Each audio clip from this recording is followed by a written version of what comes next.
Hey, everybody. Welcome to the B2B Revenue Leadership Podcast. Hey, what we do on this podcast is talk about what B2B sales and marketing leaders, operators, and experts are doing today to really break through and grow their businesses at exponential levels.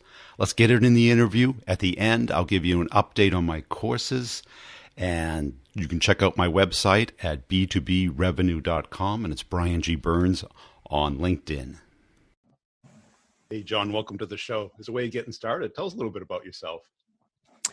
Sure. My name is John Wall. I'm a partner at Trust Insights, a data science consultancy. We say that we light up dark data. And I'm also the producer of Marketing Over Coffee, a podcast that I've done with Christopher Penn for coming on 14 years now. Yeah. I remember you guys from way back when you had to move it onto your MP3 player. Yeah, right. That's if you had your iOmega click disc or a smartphone that would take a memory card. We got in way too early. I guess that's the punchline. That's true. So what was the impetus for starting Trust Insights? So Trust Insights spun out of the real genesis of it was that Christopher Penn and Katie Robert, my partners there, were both at Shift Communications, and they were doing a lot of data analysis on public relations, determining what kinds of advertisements and what kind of PR campaigns were generating returns. And after a while, they reached a point where they said, look, all this analysis that we're doing can be applied to any marketing programs. It doesn't have to just be for PR. And they had actually seen they would go into clients and pitch all this stuff. And the clients would be like, well, we don't really need the PR thing, but we'd love to talk to you more about this analytics thing that you're doing. And so they kind of got the message, and about just over 2 years ago, spun off into their own consultancy because Chris was there and Katie was working with him. He brought her with her. And then I had been working with Chris for over 10 years with Marketing Over Coffee. And we just found that so much of Trust Insights business were people who already knew us for years at Marketing Over Coffee. And so it just made sense to spend more and more time working with them. And at that point, I was working at a startup called Event Hero, an event tech company. And so, I'm so glad that I did that because we're in the middle of the coronavirus thing here, and it's just completely destroyed that part of the business. Well, we've even shut the servers down, and we're going to leave them off for a couple months until our customers decide to come back because nobody's doing anything. No events, certainly not live. Yes, everything live is totally good. Yeah, I think Swoogo is an interesting company with event tech. They've pivoted and are doing virtual events because we've seen this explosion. We thought we'd get some time off, but no, now it's every week. Everybody's got a virtual event that they're looking for speakers for. So. Yeah, definitely. So what does Trust Insights do exactly? Trust Insights provides analysis to our clients. The most common thing we just see is, and every marketer knows this, and especially in B2B, where you have these piles of data and you don't want to admit to the CEO, but you've got a bunch of them that are just sitting in folders on your desktops, and you just don't even have the time to analyze them or dig into them. And so there's three big things that we do. One is that just data analytics. We can go in and, for example, we have a client that has a call center where they do 10,000 calls a month.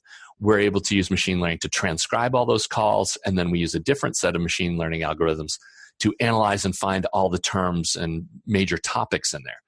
And so the end result of that is we're able to take the top 10 things and answer those questions on their website, put it over in the self-serve. And so the customers are able to just get their questions answered online anytime. They don't have to actually call, and it ends up saving them thousands of dollars. So data mining is one part of it. The other one, the most interesting one, is predictive, where we'll look at what's going on in your business and then be able to say, okay, over the next 6 months, here's what you should be doing because we're confident that this is what's going to happen and when it's going to happen. And a good example of that, we have a number of clients in the food industry, and we have this ongoing problem too, where none of our clients want us to share any of the work we've done. Right? They don't want their competition to know what's going on. So we created a neutral report. We took all the algorithms we had and we put it against the cheese industry. And so twice a year we release this report of, okay, what's going on in the cheese world. And a great example of predictive is you may not know that halloumi is going to be hot over the next 2 months. And when I first did this report, I'm like, I have no idea what halloumi is. I've never even heard of it. Well, halloumi is a grillable cheese. So people in the cheese industry know that June, July, August, halloumi gets all the action. And so for a B2B marketer, you'd want to be doing all your Halloumi YouTube videos and blog posts and everything during April, May. So that's all teed up and good to go when people are actually searching in June, July. Oh, here's, content that's only 2 weeks old on the cheese. And then the third final thing, we always talk about all this cool stuff, but the reality is over 90% of our customers, when we go in and talk about doing all this stuff, we find out that all these integrations are broken or this data is corrupt or whatever. And pretty much for everybody, we spend a lot of time just cleaning things up before we can do the cool stuff. How about anything on the just broad internet? Too much? No. Oh, no. That's definitely. So one thing with that is we have a couple of partners that we work with, and to be honest about it, Ahrefs is a partner that we work with for SEO tools. They only Google crawls more of the internet than Ahrefs. So they just have this massive body of data. And yeah, that's a tool that Chris has in his back pocket. And we do that all the time. We'll take, you take all of your topics you like, pick 4 or 5 competitors, grab all the topics they like, and then go to the internet and grab everything out there, run machine learning against it, and come back with, okay, here's the stuff that really gets searched for. Here's the time of year it gets searched for. And yeah, being able to create a plan of attack for yourself that matches what the world is going to be doing is a huge advantage. Yeah, because I always thought something that could crawl the internet, analyze blog posts versus popularity, and try and find trends so that you could then write about what people are caring about right now. Yeah, that's you're square in the target with that, and you can do it from a bunch of different levels too. So, at the most general one, you could just use Google Trends and Ahrefs data to just look at the whole internet, or you can, it's much easier, of course, to narrow it down. If we say like, okay, here's the 20 publications in our vertical, and here's our 10 competitors, and just analyzing all that content is huge. And that's really important if you're not the leader in your space. If you have 4 or 5 competitors and you're all fighting it out, being able to know, we know that those 4 pages are going to be hot in the next 3 months. Let's get a 2-week jump on them and do all of our content first. You can, it's a SEO street fight, but you can get in on that and, take the advantage away. So are you part agency, part product company, or how would you characterize it?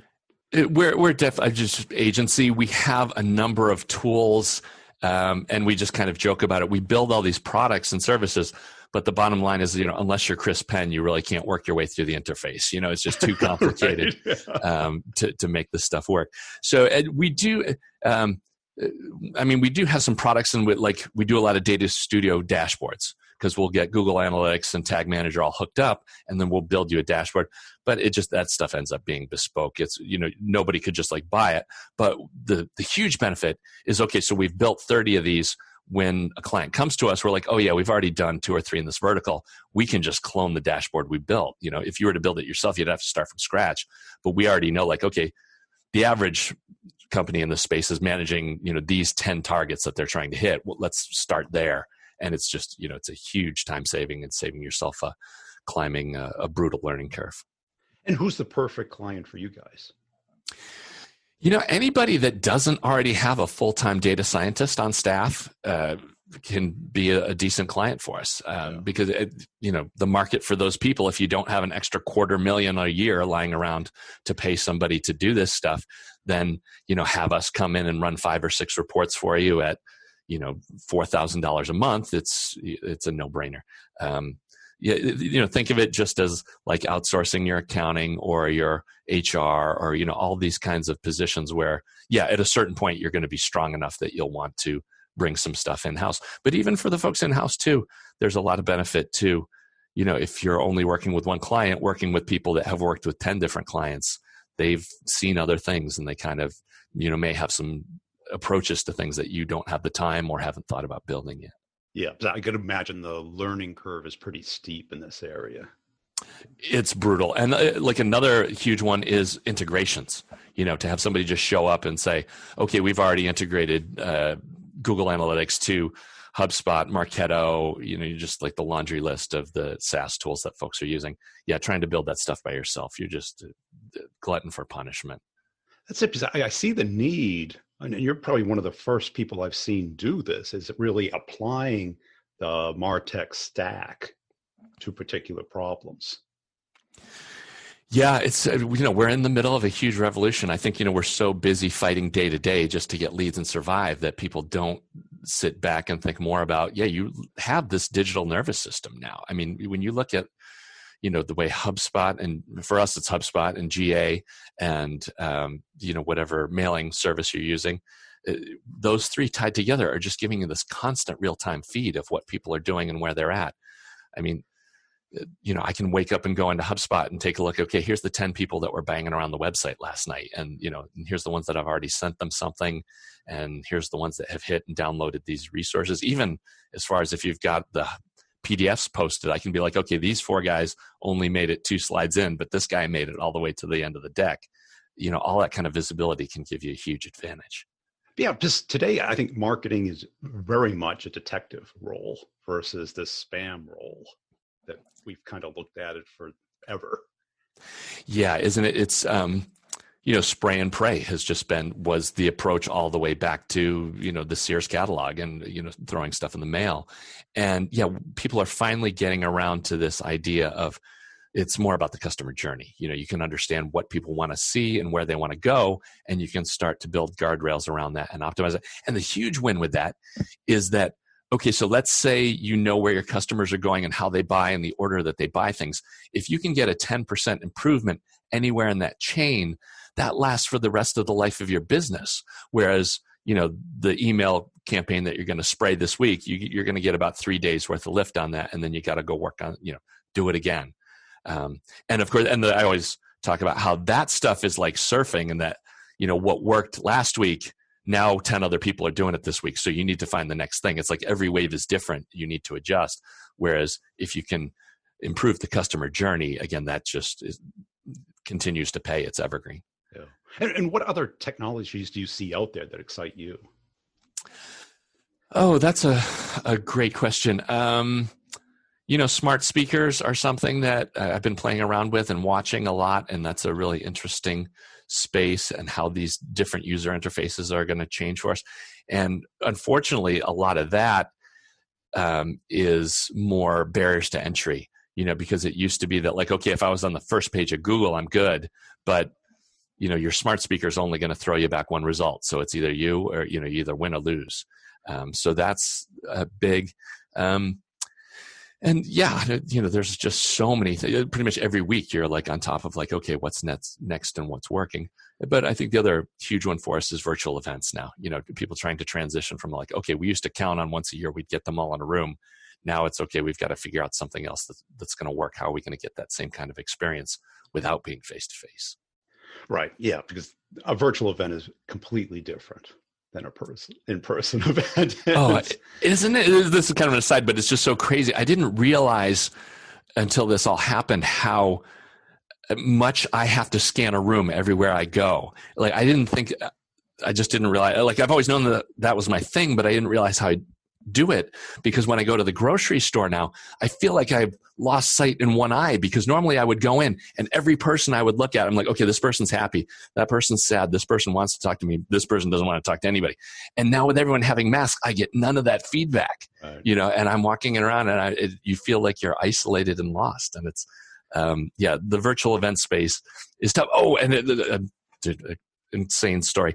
I was doing, there was this high profile event. I don't want to rat these people out, but it was a big, huge show. And there were these huge vendors who were all talking about how great they were at managing the virtual workspace. And, they've been doing this for years. And so we hop on the panel we're supposed to run, and I'm talking to these 2 big time CEOs, and it looks like they're shooting hostage videos. There's like, they have no background. The camera's shooting up their nose, and they have a crummy mic. And I'm like, how can you say you're an expert in virtual when it looks like, I can find my kids' school teachers are doing better Zoom meetings now. But yeah, that's the world we're living in. Especially being a fellow podcaster, where the power of podcasting is that it's passively consumed, right? You don't have to sit at your desk. You can be out jogging, walking the dog, grocery shopping, and it's in your ears. Nor do you have to participate or want to participate. You're listening. You go to these virtual events, and if you can't participate, what's the point? listen to a podcast, right? It's just a poorly done podcast, right? That's a great point. Yeah, a lot of these things would be much better off if they would just sit down and record 20 minutes and release it. And two, people could listen whenever they want during the day. They don't have to actually sit there when the dog is barking or the kids come bursting through the door and that stuff. Yeah, that's a great point. And that's it. And they say, oh, it'll be up on YouTube. But then you put it up on YouTube, you skip through the first 20 minutes of, where they went to college and it's all poorly lit and, bad camera, bad mic. And you're like, and there's no real interaction with the audience. There might be a couple of Q&As, but yeah, isn't it? And that was one thing that I took for granted with my career is that like I saw, I was watching The Voice on Monday, and they've done the whole show virtual. But one thing they were showing off was like, hey, here's the whiteboard that we can all draw on.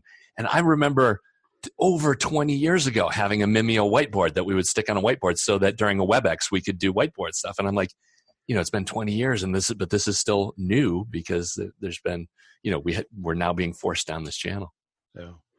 And how about like intent data? Is that something that you're excited by? Like the Bomboras, the G2 crowds, the people who are kind of capturing this and selling it? Or is it overrated? Well, I mean, it's not related. It's totally legit. Like you said, like G2 crowd data, like pretty much if you're in B2B software, you're an idiot if you're not throwing some money at that and getting those in because those are people that are like, okay, I'm looking to buy. Yeah. I mean, it doesn't get more interesting than that. But there's also a part is like, okay, how much value are they really adding?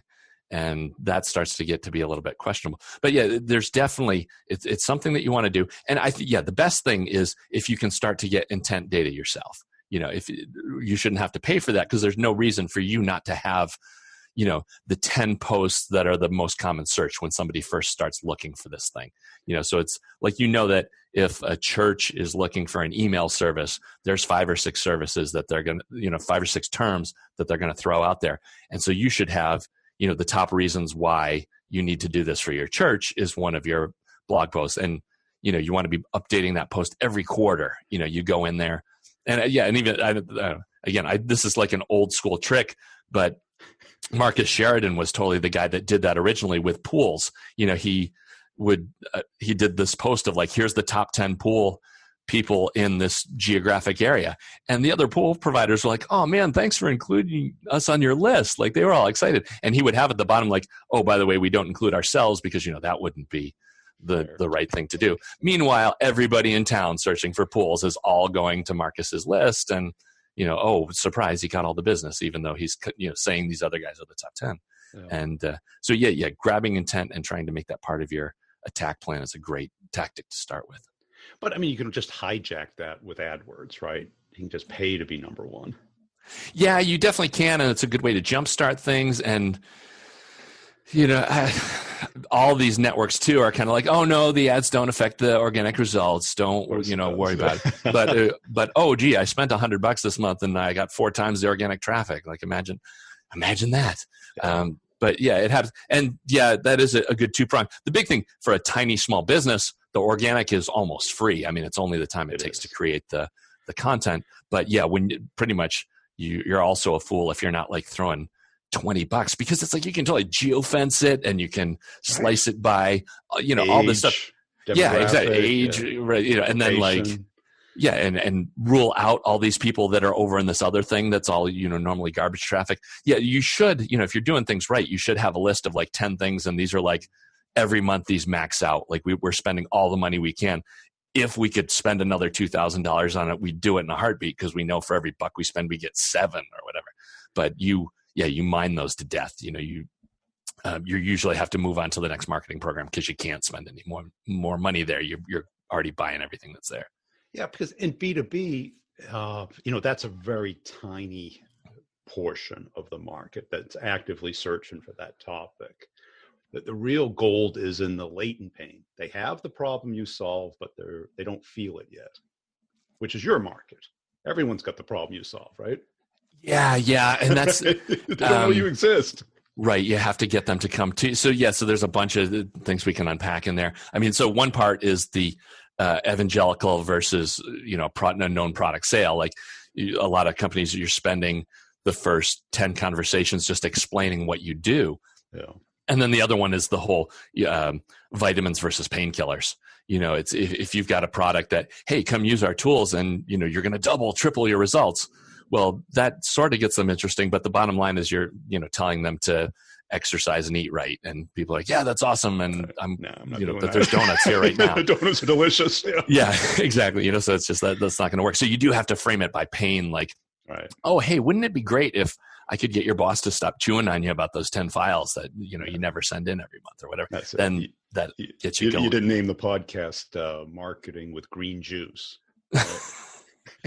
Yeah, right. Exactly. It wouldn't have been as popular. Nobody's going to. Yeah, right. A little extra kale. And what was the other stuff that was always the other green one? Wheatgrass, right? That was, you got to have your shot of wheatgrass every morning. Yeah, no, people unfortunately sink down. We don't rise to the occasion. We sink to the level of our preparation. That's how it always works. And are you seeing many companies really embrace kind of this more analytical, scientific approach to marketing versus the activity-based? Get the most number of leads. Yeah, it's there is definitely a part of it in that we get the early adopters. We get the people that are willing to try new stuff and take a little bit of a risk. But we also get plenty of people where, you can do that spray and pray for so long, and then finally you've mined it out. And it's just like, okay, sooner or later you're going to reach a point where you're like, maybe we don't need to be shoveling, $10,000 a month at AdWords. And at the upper end, I mean, we have had clients Chris has worked with. We had a client who, they were so big that they had 5 different divisions, and it was a similar product, but different geos and everything. They went in there, they were able to trim their spend by over $1 million a month because they were bidding against themselves for the same keywords, just by shutting off 3 or 4 things and consolidating them into a single account. Yeah. All this money came back through the door, because it's, unless you've got somebody kind of looking over the whole landscape of the data, you can get into these positions where you don't realize what you're spending. And it's insane. We have clients where there's so much churn with marketing ops people that we're the source of record. Like the company comes to us like, why do we have this tool? What are we paying for every month for this? And we're the only ones that know that, like, oh, well, that's plugged into these 2 systems there. If you turn that off, you're going to break this and this and this. And I wish that happened more often than not. It's like, hey, this is broken. What went wrong? And then we spend the next day being like, oh, well, when you turned off this, you broke this, and this, and we're the only ones that can fix that. I think there's a huge market for that. Marketing ops as a service. Right. Yeah. Just start up the company. You don't have to evaluate products. You just license them from us, and we manage them and integrate them and help you support them, because it is a quagmire. Yeah. Building it. Well, and we do that in our narrow niche, but there's, like, we work with Cloud Kettle now and then. They do Salesforce and Marketo. Like, that's their big thing. It's like, if you're going to have the 2 of those, you just go get a guy and, I get the same deal. They've done it 20 times. Yeah. There's a lot of places where, and crazy as it is, having an outside source of all your processes. That's, if somebody gets hit by a bus or gets angry and leaves, you don't just have that walk out the door on you.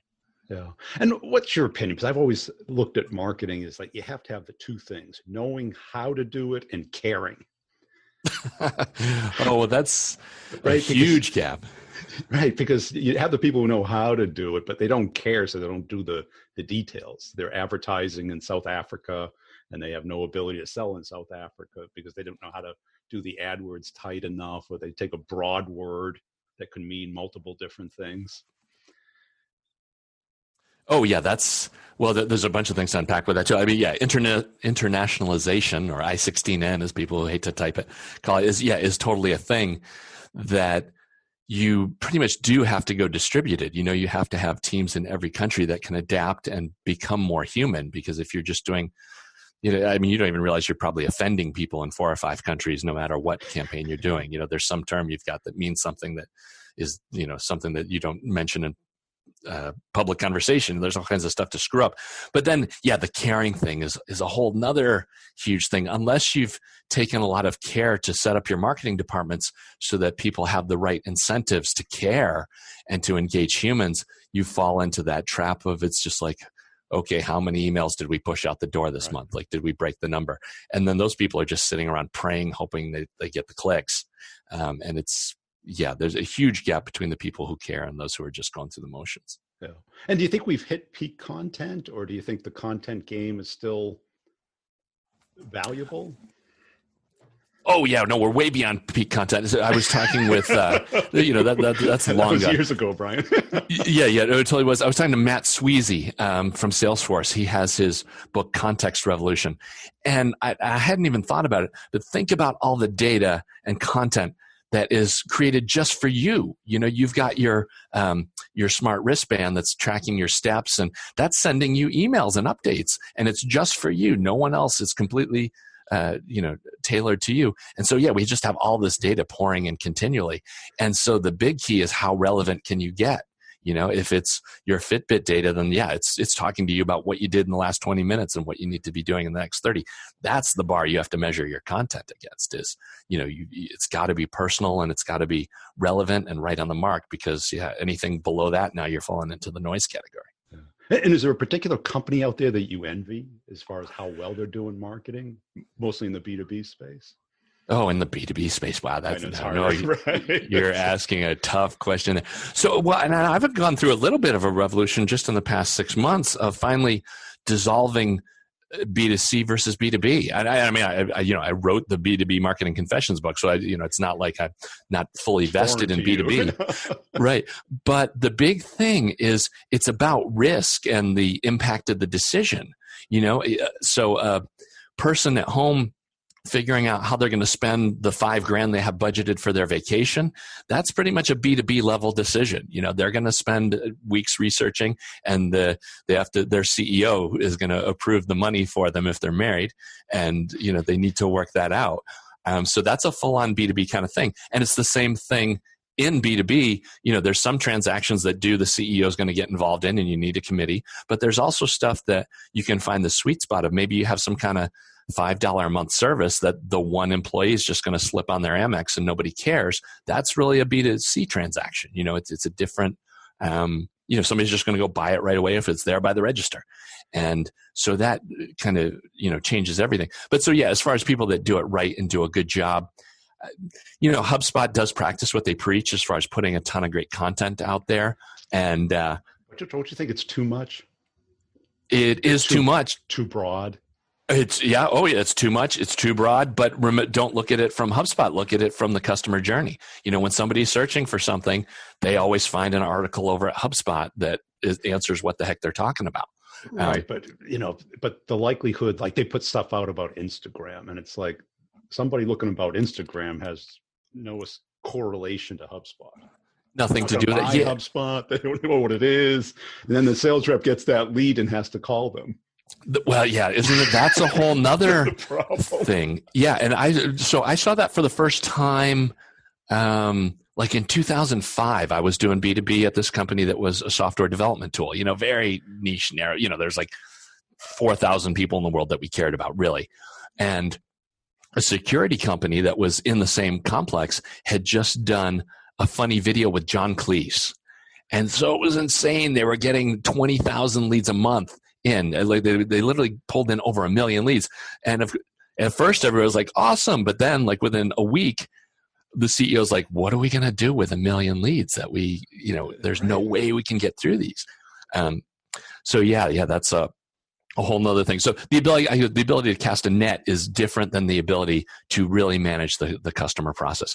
And I'm trying to think of somebody that like has really nailed that and does a good job with it. It's pretty rare. You don't see. Yeah, because let's look at that where there's 4,000. Now, if there's 4,000 and you'd be wildly successful if you get 10% of them to buy. So now you're talking about 400, and maybe 40 this year. Who's most likely going to be that 40 and put a lot of effort into meeting those people? And in B2B, you just always find out that you pretty much are better off like pulling into Chicago, inviting 4 people to a $200 dinner. Yep. Because that, or if you're really sleazy, you send them an email inviting them to the $400 dinner, and then suddenly it's canceled, and you mail them some Bose headphones or something. But that's a great point. And focus is, and that's, we see this like in every internet boom or VC boom. It's like they start up this company and they hire 10 salespeople, and then suddenly 3 months later, somebody in marketing is like, oh, wait a minute, there's only like 87 people that we need to worry about. Maybe 4 sales guys is a huge mistake. It's the wrong approach. Well, and the other one you throw on top of that people always miss is like, oh, wait a minute, they only buy this software about once every 4 years. So, of those 80, there's only maybe 20 that are looking this year. And, suddenly you're, you can easily set the whole bus on fire if you're not careful with how you're going to go after that small batch. Cool. Hey, it's been a fun conversation. Where do people go to learn more about Trust Insights and yourself? Yeah, sure. You can swing on over to marketingovercoffee.com. We've got everything over there, or trustinsights.ai. And over at trustinsights.ai, you can check out the In-Ear Insights podcast. That's got a link to our Slack group. We have the marketing analytics for marketing group, and we're just always talking about what's going on with data and marketing stacks and stuff like that. So it's a good place to hang out. Hey, I hope you enjoyed that interview. Hey, I want to make sure you're checking out b2brevenue.com. That is where you can get a free copy of an ebook that I did. It's a real ebook. It's not a fluff book. It shows and talks about how companies make buying decisions and how you can influence that from both a marketing and a sales standpoint, how to find all the people that are in the decision path and what they need to see, know, and touch and feel before they make a product selection. If your team needs some coaching, some help, some training, some systems, some processes that do work today, because we know what doesn't work, or what doesn't work, I'll show you what does work and how to connect and get into pretty much any account. It includes deal coaching and content, community, and I can customize it for your particular company. Just go to b2brevenue.com, look under training, schedule a call with me. We can talk it over, or just sign up. You can pay per month or all at once, whichever makes most sense for your budget. Also, I put out videos pretty much daily on LinkedIn and on YouTube. On LinkedIn, it's Brian G. Burns, and on YouTube, it's Brian Burns Sales. Just search for that if you like to consume some video content. And if you see me on LinkedIn, please put a comment and a share and a like on some of the videos. I really appreciate it. I've got a company page for each podcast. This one, the B2B Revenue Leadership Podcast, where I put both content and humor videos out daily. And tell a friend about the podcast. Really appreciate you listening. Check out the show notes for all the partners and the connections you can make there, the coupon codes for the products to evaluate them, see if they're a right match for you. And we'll see you next time.